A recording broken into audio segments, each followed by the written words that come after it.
Hey everybody, Christian from Treasure Town here, and we are nearing the end of our massive unboxings. It's been a long time. I've spent tons and tons of money on these French and German jetons. I've got 16 from King Louis XV, who was a bit of a later date ruler. I believe he started ruling in 1715 after the death of King Louis XIV, or Louis XIV. But we've got 16 of his jetons, which were accounting tokens or gaming tokens, often would be used on sort of medieval or not. That's not really the medieval time, but different types of counting boards. So as we've been doing, I'll do the first one, then we have a word from our sponsor, and then go through each of the remaining jeton. But this one is a great example. We've got King Louis XV, Rex Christianus, and then on the back, and this is a really cool design. I've seen it once before. I think that this is in a little bit nicer shape. We've got a snake forming a full circle. It's got really nice detail. It says Eternitas 1756 Tresor Royal and the cornucopia. So let's hear that word from our sponsor and see some of the incredible, hopefully, jetons that are waiting for us. This video is brought to you by Whatnot, a live stream auctions and shopping app that I really like. I have a link where you get $15 off your first order at the top of my description. Definitely check that out, and let's get back to the video. And so I zoomed out a little bit, but we're going to start here. This one feels like a smaller sized one, and it's going to be from 1743 MDCC XLIII. It's a good way to, the Roman numerals, learning that in school definitely pays off. But we see the King Louis XV. This is not in as nice shape. King of Navarre, the Spanish province, Rex. Very fun and good for them. It's similar to the Et and Imp, how Britain would always notate that they actually ruled over India when they were doing that. Here's another Tresor Royal jeton as indicated by the label, and that is gorgeous in terms of just the design, and this man pouring, I would assume water, iterum fluent, 1745, but the copper appearance on this, I can't tell if that's wear or strike, but is really, really nice. And there's some like very original looking, maybe kind of like luster and patina surfaces. Super cool coin, and that's exactly the type of coin that I hope we can find more of. Here's a 1737 copper jeton des États de Lille. Oh, and beautiful. Right off the bat, you can tell, especially again as I'm looking at it, not through the camera, a gorgeous jeton, 1737, the States of Lille. Gorgeous house in the background, but unbelievable luster. Securitas Province Insul. I may get this graded. I mean, think about a colonial coin from the United States or token from the colonies in the early 1700s with this level of luster, detail, and preservation. Could be worth thousands of dollars. And here we have, me buying these near $20 each. I think that's a steal. I'm really happy with the price that I paid for them and expect to sell the ones that I end up selling for a fair bit more.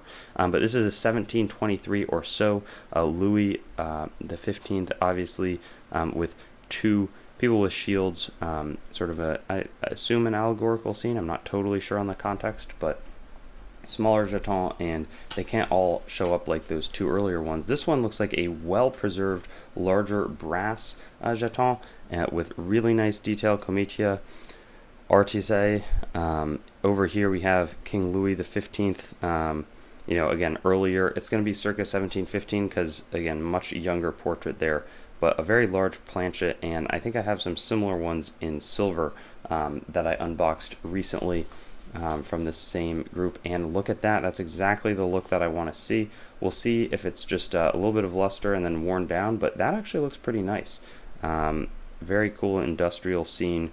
And it's cool, like the technology is seen here. That's was interesting technology, nice bricks, and what looks like, I don't think it's maybe some type of well, but an incredible level of detail, and we've been getting the really good jeton. I think this could be actually our best unboxing yet. I think 2 or 3 unboxings ago, I paid a good bit, and the coins really did not look great. And then here, wow, 1716, gorgeous sun coming up over the horizon, a very young portrait of Louis XV, DR, assuming that's the engraver's initials, Recreat Ex Oriens.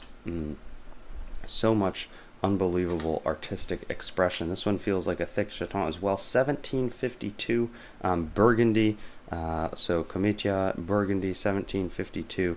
Wow, such a nice coin. This one's a little bit more worn, but beautiful, beautiful design, and a less rare and probably less pricey counterpart than its silver one that I have a similar one to.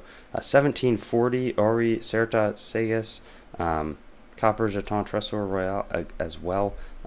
It seems like we've really knocked it out of the park at this point, even if the rest are sort of no date, small brass jeton, which are still fun. This one, at least it's got the date, and I've seen a fair amount of these equestrian statue ones. This one looks like it's to be in really nice condition. I can't tell if those are scratches or some like tooling marks or something going on within the die. And I believe, it could be there's some interesting effects there with the reading. So this one, I don't think that I'm going to sell this in the nearer term, at least not until I figure out what's going on there. But we've still got, what looks like a good bit more of these, which is exciting. Wow. 1745, just beautiful engraving here. Custodi son non carpich, chambre denier, 1748, and just a gorgeous scene here on brass. I wish that they had struck this one on copper, because it would, and they may well have, but this specific coin, really nice design there. This one also feels like a thick planchet, and it's going to be another in very nice shape. I'll add 1740 Bourgogne Burgundy.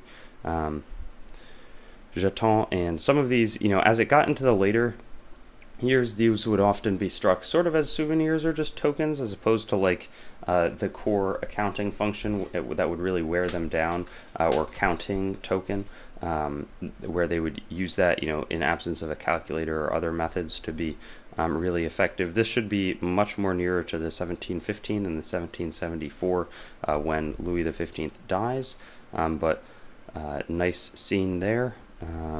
And just continuing the good finds, so to speak. This one, it's going to be also an undated brass jeton, but with really nice level of detail, a lot of lettering, and a really young head of Louis XV. And then our last coin, or have we already seen this? I think we did, right? Yes, that's the snake coin, but our 16th coin, also going to be a smaller brass one, but Philippus di Orel, maybe this is even struck by, tutor regina, so maybe the tutor of the king, some sort of commemorative on that end, because given how young some of the kings would be, struck at Nuremberg, which was a German mint that would often do cheaper productions. But I often think, I like owning the ones with more detail, better condition, that probably cost more to strike. Those are some of my favorites. So anyways, that concludes this video. I think that this is actually the best that we've done yet, given, again, a very reasonable level of spending from my view, but some absolute, stunning highlights in terms of just the level of detail. And again, these look so much better in person. But the filming setup that I currently have is the one that I need to use, and so that's okay too. But so many just really nice presenting coins here with original luster, and I'm excited to unbox. We've got, I think, 1.5 more. I bought this collection of about 24 of them, along with 4 alphabet jetons. So I think I might combine those for a video, and I will see you there or on some of the videos in the meantime. Thanks for watching the video, and don't forget to like, comment, and subscribe. Also, be sure to visit our website, treasuretown.com, to stay up to date on everything going on the channel and possibly get some great deals on coins and collectibles. We look forward to seeing you on our future videos, and best wishes until then.